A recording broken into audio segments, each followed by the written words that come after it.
എല്ലാവർക്കും നമസ്കാരം. നിത്യാനന്ദ യോഗ കേന്ദ്രത്തിൻ്റെ പുതിയൊരു വീഡിയോയിലേക്ക് ഏവർക്കും സ്വാഗതം. കഴുത്തിന് വേദനയുമായി ബന്ധപ്പെട്ട് ആദ്യത്തെ ആഴ്ച പരിശീലിക്കേണ്ട ആസനങ്ങളാണ് താടാസനം 1, താടാസനം 2, നികുഞ്ചാസനം, മർക്കടാസനം, പാർശ്വ നൗകാസനം. ഇവയെല്ലാം പരിശീലിച്ചതിന് ശേഷം ശവാസനം ചെയ്ത് മാത്രമേ യോഗ പൂർത്തിയാക്കാവൂ. നമ്മൾ കഴിഞ്ഞ ക്ലാസ്സിൽ കഴുത്തിന് വേദന അനുഭവിക്കുന്ന വ്യക്തികൾ യോഗാസനങ്ങളിലേക്ക് കടക്കുന്നതിന് മുന്നായി പരിശീലിക്കേണ്ട കുറച്ച് സൂക്ഷ്മ വ്യായാമങ്ങളെ പറ്റിയായിരുന്നു വിവരിച്ചിരുന്നത്. ഇനി ഇന്നു മുതൽ അങ്ങനെയുള്ള ആളുകൾ പരിശീലിക്കേണ്ട ആസനങ്ങളായിരിക്കും നമ്മൾ വിശദീകരിക്കാൻ പോകുന്നത്. അപ്പൊ ഇന്നത്തെ ക്ലാസ്സിലേക്ക് നമുക്ക് വിശദമായി കടക്കാം. ഇന്ന് ആദ്യം ചെയ്യാൻ പോകുന്നതാണ് താടാസനം. ഇത് ചെയ്യുന്നതിനായിട്ട് ഇരു കാലുകളും ചേർത്ത് വെച്ച് നട്ടെല്ല് നിവർന്ന് നിൽക്കുക.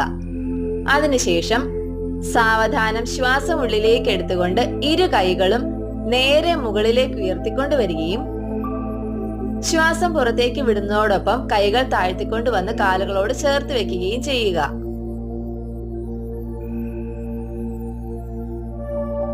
ശ്വാസം ഉള്ളിലേക്ക് എടുത്തുകൊണ്ട് ഇരു കൈകളും നേരെ മുകളിലേക്ക് ഉയർത്തിക്കൊണ്ട് വരികയും ശ്വാസം പുറത്തേക്ക് വിടുന്നതോടൊപ്പം കൈകൾ താഴ്ത്തിക്കൊണ്ട് വരികയുമാണ് ചെയ്യേണ്ടത്.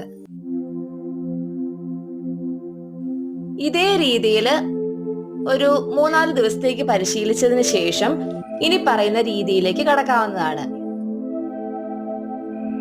അതായത് ഇരു കാലുകളും ചേർത്ത് വെച്ച് നട്ടെല്ല് നിവർന്ന് നിൽക്കുകയും ശ്വാസം ഉള്ളിലേക്ക് എടുക്കുന്നതോടൊപ്പം ഇരു കൈകളും അതേപോലെ തന്നെ ഇരു കാലുകളുടെയും ഉപ്പൂറ്റുകളും തറയിൽ നിന്ന് ഉയർത്തിക്കൊണ്ട് വരികയും ചെയ്യുക. ഇനി ശ്വാസം പുറത്തേക്ക് വിടുന്നതോടൊപ്പം കൈകൾ താഴ്ത്തിക്കൊണ്ട് വരികയും അതോടൊപ്പം തന്നെ ഇരു കാലുകളുടെയും ഉപ്പൂറ്റുകൾ തറയിൽ പതിച്ചു വെക്കുകയും ചെയ്യുക. വീണ്ടും ശ്വാസം ഉള്ളിലേക്ക് എടുക്കുമ്പോൾ ഇരു കൈകളും കാലുകളുടെ ഉപ്പൂറ്റുകളും ഉയർത്തിക്കൊണ്ട് വരികയും ശ്വാസം പുറത്തേക്ക് വിടുമ്പോൾ ഇവ താഴ്ത്തി തറയിൽ പതിച്ചു വെക്കുകയും ചെയ്യേണ്ടതാണ്. ഉയർന്നു വന്നിരിക്കുന്ന സമയം ഇരു കൈകളും തലയ്ക്ക് ഇരുവശങ്ങളിലുമായി ചെവികളോട് ചേർന്ന് വേണം വരാനായിട്ട്. ഇതേ രീതിയിൽ 8-10 തവണ ആവർത്തിക്കാവുന്നതാണ്. എത്രത്തോളം പതിയെ ചെയ്യാൻ പറ്റുന്നുവോ അത്രത്തോളം പതിയെ ചെയ്യുന്നതായിരിക്കും നല്ലത്. വളരെ സാവധാനം ശ്വാസം ഉള്ളിലേക്ക് എടുത്തുകൊണ്ട് ഇരു കൈകളും കാലുകളുടെ ഉപ്പൂറ്റുകളും ഉയർത്തുകയും ശ്വാസം പുറത്തേക്ക് വിടുന്നതോടൊപ്പം കൈകൾ താഴ്ത്തിക്കൊണ്ട് വരികയും കാലുകളുടെ ഉപ്പൂറ്റുകൾ തറയിൽ പതിച്ചു വെക്കുകയും ചെയ്യുക. ഈ രീതിയിലാണ് താടാസനം പരിശീലിക്കുന്നത്. താടാസനം തന്നെ 2 വിധത്തിലുണ്ട്. അതിൽ ആദ്യത്തെ രീതിയാണ് ഇപ്പോൾ നമ്മൾ ചെയ്തത്. ഇനി അടുത്തത് ചെയ്യുന്നത് എങ്ങനെയെന്ന് നോക്കാം. ഇത് ചെയ്യുന്നതിനായിട്ട് ഇരു കാലുകളും ചേർത്ത് വെച്ച് നട്ടെല്ല് നിവർന്ന് നിൽക്കുക. അതിനുശേഷം ഇരു കൈകളും ശരീരത്തിന് മുൻവശത്തേക്ക് കൊണ്ടുവരികയും വിരലുകൾ പരസ്പരം കോർത്തു പിടിക്കുകയും ചെയ്തതിനു ശേഷം സാവധാനം ശ്വാസം ഉള്ളിലേക്ക് എടുത്തുകൊണ്ട് കോർത്തു പിടിച്ചിരിക്കുന്ന കൈകൾ മുകളിലേക്ക് ഉയർത്തിക്കൊണ്ട് വരേണ്ടതാണ്. ഉയർന്നു വന്നിരിക്കുന്ന ഈ അവസ്ഥയിൽ ഇരു കൈകളും തലയ്ക്ക് ഇരുവശങ്ങളിലുമായി അതത് വശത്തെ ചെവികളോട് ചേർന്നായിരിക്കണം വെക്കേണ്ടത്. അതേപോലെ തന്നെ മുകളിൽ വന്നിരിക്കുന്ന സമയം ഉള്ളംകൈകൾ പുറത്തേക്ക് ഫേസ് ചെയ്തിട്ടുള്ള രീതിയിലായിരിക്കണം വെക്കേണ്ടത്. ഇനി ഈ നിലയിൽ നിന്നുകൊണ്ട് പറ്റുന്നത്ര സമയത്തേക്ക് ശ്വാസോച്ഛ്വാസം ചെയ്യാവുന്നതാണ്. വളരെ സാവധാനം ശ്വാസം ഉള്ളിലേക്ക് എടുക്കുകയും അതേ വേഗതയിൽ തന്നെ ശ്വാസത്തെ പുറത്തേക്ക് വിടുകയുമാണ് ചെയ്യേണ്ടത്. പറ്റുന്നത്ര സമയം ഈ നിലയിൽ തുടരുകയും ബുദ്ധിമുട്ട് തോന്നുമ്പോൾ ശ്വാസം പുറത്തേക്ക് വിട്ടുകൊണ്ട് കൈകൾ പതിയെ താഴ്ത്തിക്കൊണ്ട് വരികയും ചെയ്യുക. അല്പസമയത്തേക്ക് വിശ്രമിച്ചതിന് ശേഷം ഇതേ രീതിയിൽ തന്നെ 1-2 തവണ കൂടി ആവർത്തിക്കാവുന്നതാണ്. ഒന്നും കൂടി പറയാം. ശരീരത്തിന് മുൻവശത്തേക്ക് ഇരു കൈകളും കൊണ്ടുവന്നതിന് ശേഷം വിരലുകൾ പരസ്പരം കോർത്തു പിടിക്കുകയും ശ്വാസം ഉള്ളിലേക്ക് എടുക്കുന്നതോടൊപ്പം കോർത്തു പിടിച്ചിരിക്കുന്ന കൈകൾ നേരെ മുകളിലേക്ക് ഉയർത്തിക്കൊണ്ട് വരികയും തലയ്ക്ക് ഇരുവശങ്ങളിലുമായി ചെവികളോട് ചേർത്ത് വെക്കുകയും ചെയ്യുക. ഈ സമയം ഉള്ളംകൈകൾ പുറത്തേക്ക് ഫേസ് ചെയ്തിട്ടായിരിക്കണം വയ്ക്കേണ്ടത്. ഇനി സാവധാനം ശ്വാസോച്ഛ്വാസം ചെയ്യാവുന്നതാണ്. ബുദ്ധിമുട്ട് തോന്നുമ്പോൾ ശ്വാസം പുറത്തേക്ക് വിട്ടുകൊണ്ട് കൈകൾ താഴ്ത്തിക്കൊണ്ട് വരികയും ചെയ്യുക. ഇങ്ങനെയാണ് രണ്ടാമത്തെ രീതിയിലുള്ള താടാസനം നമ്മൾ പരിശീലിക്കുന്നത്.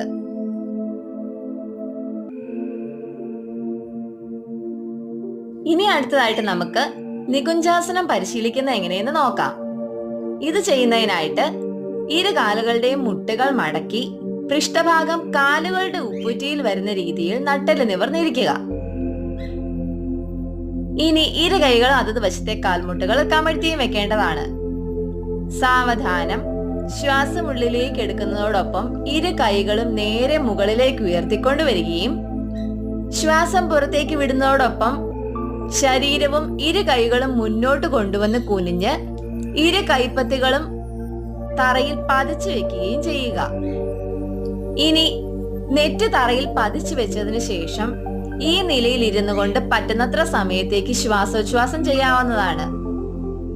എത്രത്തോളം പതിയെ ചെയ്യാൻ സാധിക്കുന്നുവോ അത്രത്തോളം പതിയെ ചെയ്യുന്നതായിരിക്കും നല്ലത്. വളരെ സാവധാനം ശ്വാസം ഉള്ളിലേക്ക് എടുക്കുകയും ശ്വാസത്തെ പുറത്തേക്ക് വിടുകയുമാണ് ചെയ്യേണ്ടത്. ഈ രീതിയിൽ പറ്റുന്നത്ര സമയത്തേക്ക് തുടരുക. അതിനുശേഷം ബുദ്ധിമുട്ട് തോന്നുമ്പോൾ ശ്വാസം ഉള്ളിലേക്ക് എടുത്തുകൊണ്ട് ഇരു കൈകളും നേരെ ഉയർത്തിക്കൊണ്ട് വരുന്നതോടൊപ്പം ശരീരം നേരെ കൊണ്ടുവരികയും ശ്വാസം പുറത്തേക്ക് വിടുന്നതോടൊപ്പം കൈകൾ താഴ്ത്തി കൊണ്ടുവന്ന് കാൽമുട്ടുകളിൽ കമഴ്ത്തി വെക്കുകയും ചെയ്യുക. ഈ രീതിയിലാണ് നികുഞ്ചാസനം പരിശീലിക്കുന്നത്. അല്പസമയത്തേക്ക് വിശ്രമിച്ചതിന് ശേഷം ഇതേ രീതിയിൽ തന്നെ 1-2 തവണ കൂടി ആവർത്തിക്കാവുന്നതാണ്.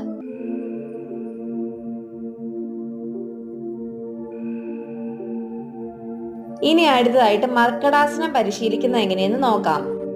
ഇരു കാലുകളും ചേർത്ത് വെച്ച് നട്ടെല്ല് നിവർന്ന് കിടക്കുക.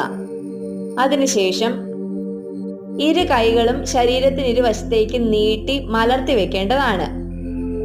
ഇനി ഇരു കാലുകളുടെയും മുട്ടുകൾ മടക്കി പൃഷ്ഠഭാഗത്തോട് ചേർത്ത് തറയിൽ പതിച്ചു വെക്കുക. ഈ നിലയിൽ കിടന്നുകൊണ്ട് സാവധാനം ശ്വാസം ഉള്ളിലേക്ക് എടുക്കുകയും ശ്വാസം പുറത്തേക്ക് വിടുന്നതോടൊപ്പം ഇരു കാലുകളെയും ചെരിച്ചുകൊണ്ട് വന്ന് വലതുവശത്ത് തറയിൽ പതിച്ചു വെക്കാൻ ശ്രമിക്കുകയും അതോടൊപ്പം തന്നെ തല ഇടതുവശത്തേക്ക് ചെരിച്ചുകൊണ്ട് വന്ന് നോക്കുകയും ചെയ്യേണ്ടതാണ്. ശ്വാസം ഉള്ളിലേക്ക് എടുക്കുമ്പോൾ ഇരു കാലുകളും അതേപോലെ തന്നെ തലയും നേരെ കൊണ്ടുവരികയും വീണ്ടും ശ്വാസം പുറത്തേക്ക് വിടുന്നതോടൊപ്പം ഇരു കാലുകളെയും ചെരിച്ച് ഇടതുവശത്ത് തറയിൽ പതിച്ചു വെക്കുകയും അതോടൊപ്പം തന്നെ തല ചെരിച്ചുകൊണ്ട് വന്ന് വലതുവശത്തേക്ക് നോക്കുകയും ചെയ്യേണ്ടതാണ്. വീണ്ടും ശ്വാസം ഉള്ളിലേക്ക് എടുക്കുമ്പോൾ ഇരു കാലുകളും തലയും നേരെ തന്നെ കൊണ്ടുവരികയും ചെയ്യുക. ഇതേ രീതിയിൽ ഇരുവശങ്ങളിലേക്കും മാറി മാറി 8-10 തവണ ആവർത്തിക്കാവുന്നതാണ്. ഇത് ചെയ്യുന്ന എങ്ങനെയെന്ന് ഒന്നും കൂടി പറയാം. ഇരു കാലുകളുടെയും മുട്ടുകൾ മടക്കി പൃഷ്ഠഭാഗത്തോട് ചേർത്ത് തറയിൽ പതിച്ചു വെക്കുകയും ഇരു കൈപ്പത്തികളും ശരീരത്തിന് ഇരുവശങ്ങളിലേക്ക് നീട്ടി വെക്കുകയും ചെയ്യുക. ഈ നിലയിൽ കിടന്നുകൊണ്ട് സാവധാനം ശ്വാസം ഉള്ളിലേക്ക് എടുക്കുകയും മടക്കി വെച്ചിരിക്കുന്ന ഇരു കാലുകളെയും ചെരിച്ചുകൊണ്ട് വന്ന് വലതുവശത്ത് തറയിൽ പതിച്ചു വെക്കാൻ ശ്രമിക്കുകയും അതോടൊപ്പം തന്നെ തല ചെരിച്ച് ഇടതുവശത്തേക്ക് നോക്കുകയും ചെയ്യുക. ശ്വാസം ഉള്ളിലേക്ക് എടുക്കുമ്പോൾ കാലുകളും തലയും നേരെ കൊണ്ടുവരികയും വീണ്ടും ശ്വാസം പുറത്തേക്ക് വിടുന്നതോടൊപ്പം ഇരു കാലുകളെയും ചെരിച്ച് ഇടതുവശത്തേക്ക് കൊണ്ടുവരികയും തല ചെരിച്ച് വലതുവശത്തേക്ക് നോക്കുകയും ചെയ്യുക. ശ്വാസം ഉള്ളിലേക്ക് എടുക്കുമ്പോൾ കാലുകളും തലയും നേരെ തന്നെ കൊണ്ടുവരേണ്ടതാണ്. അപ്പോൾ ഈ രീതിയിലാണ് മർക്കടാസനം പരിശീലിക്കുന്നത്.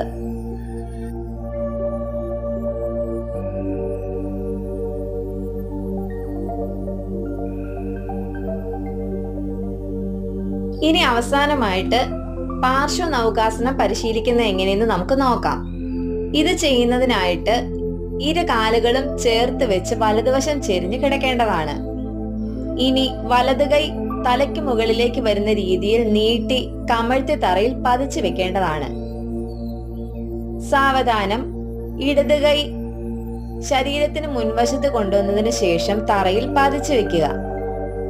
ഇപ്പോൾ ഇരു കാലുകളും ഒന്നിനു മുകളിൽ മറ്റൊന്ന് വരുന്ന രീതിയിലായിരിക്കും വരുന്നത്. സാവധാനം ശ്വാസം ഉള്ളിലേക്ക് എടുക്കുന്നതോടൊപ്പം തലയും മുകളിൽ വന്നിരിക്കുന്ന ഇടതുകാലും അല്പം ഉയർത്തിക്കൊണ്ട് വരികയും ശ്വാസം പുറത്തേക്ക് വിടുമ്പോൾ തലയും കാലും താഴ്ത്തിക്കൊണ്ട് വരികയും ചെയ്യുക. വീണ്ടും ശ്വാസം ഉള്ളിലേക്ക് എടുക്കുമ്പോൾ തല ഉയർത്തുന്നതോടൊപ്പം ഇടതുകാൽ അല്പം ഉയർത്തിക്കൊണ്ട് വരേണ്ടതാണ്. ശ്വാസം പുറത്തേക്ക് വിടുമ്പോൾ തല താഴ്ത്തി നീട്ടി വെച്ചിരിക്കുന്ന വലതുകൈയുടെ മുകളിലായും ഇടതുകാൽ താഴ്ത്തി വലതുകാലിന്റെ മുകളിൽ കയറ്റിയും വെക്കുക. ഇതേ രീതിയിൽ 8-10 തവണ ആവർത്തിക്കാവുന്നതാണ്. അതിനുശേഷം അല്പസമയത്തേക്ക് വിശ്രമിക്കാം. ഇനി ഇതേ രീതിയിൽ തന്നെ ഇടതുവശം ചെരിഞ്ഞും ചെയ്യേണ്ടതാണ്. അതായത് ഇടതുവശം ചെരിഞ്ഞു കിടന്നതിന് ശേഷം ഇടത് കൈ തലയ്ക്ക് മുകളിലേക്ക് വരുന്ന രീതിയിൽ നീട്ടി കമഴ്ത്തി തറയിൽ പതിച്ചു വെക്കുക. ഈ സമയം വലതുകാലായിരിക്കണം മുകളിലായി വരേണ്ടത്. ഇനി വലത് കൈ ശരീരത്തിന് മുന്നിൽ കൊണ്ടുവന്ന് തറയിൽ പതിച്ചു വെക്കുകയും ശ്വാസം ഉള്ളിലേക്ക് എടുക്കുന്നതോടൊപ്പം തലയും മുകളിൽ വന്നിരിക്കുന്ന വലതുകാലും ഉയർത്തിക്കൊണ്ട് വരികയും ശ്വാസം പുറത്തേക്ക് വിടുന്നതോടൊപ്പം താഴ്ത്തിക്കൊണ്ട് വരികയും ചെയ്യുക. വീണ്ടും ശ്വാസം ഉള്ളിലേക്ക് എടുക്കുന്നതോടൊപ്പം തലയും വലതുകാലും ഉയർത്തിക്കൊണ്ട് വരികയും ശ്വാസം പുറത്തേക്ക് വിടുമ്പോൾ തല താഴ്ത്തി നീട്ടി വെച്ചിരിക്കുന്ന ഇടതുകൈയുടെ മുകളിലും വലതുകാൽ താഴ്ത്തി ഇടതുകാലിന്റെ മുകളിലും കയറ്റിയാണ് വെക്കേണ്ടത്. ഇതേ രീതിയിലും 8-10 തവണ ആവർത്തിക്കാം. അപ്പോൾ ഈ രീതിയിലാണ് പാർശ്വ നൗകാസനം നമ്മൾ പരിശീലിക്കുന്നത്.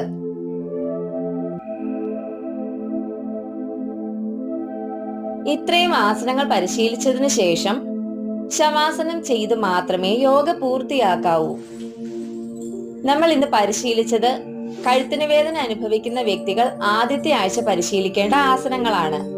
താടാസനം 1, താടാസനം 2, നികുഞ്ചാസനം, മർക്കടാസനം, പാർശ്വനൗകാസനം എന്നിവയായിരുന്നു ഇതിൽ ഉൾപ്പെടുത്തിയിരുന്നത്. ഇവ ഓരോന്നും പരിശീലിക്കുന്നത് എങ്ങനെയെന്ന് എല്ലാവർക്കും വ്യക്തമായെന്ന് പ്രതീക്ഷിക്കുന്നു. രണ്ടാമത്തെ ആഴ്ച പരിശീലിക്കേണ്ട ആസനങ്ങളുമായി അടുത്ത ആഴ്ച നമുക്ക് കാണാം. വീഡിയോ ഇഷ്ടപ്പെട്ടിട്ടുണ്ടെങ്കിൽ ലൈക്കും ഷെയറും സബ്സ്ക്രൈബും ചെയ്യാൻ മറക്കരുത്. ലോകാ സമസ്ത സുഖിനോ ഭവന്തു.